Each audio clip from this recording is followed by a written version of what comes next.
Maulan na hapon sa ating lahat, no? Nandito kami ngayon sa likod ng Maynilad at ito muna ang gagawin namin ngayon. Magpuputol kami ng puno. Ayun, yung ating operator sa likod.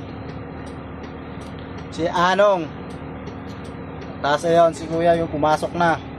Sila yung magpuputol dun sa taas. Magsisinso yan mga idol. Sisinsoy niya yung puno. Dahil delikado. Ayun o, delikado na yan o. Yan, kahit maulan, sige lang. Yan, si Anong ang magmamani over dyan.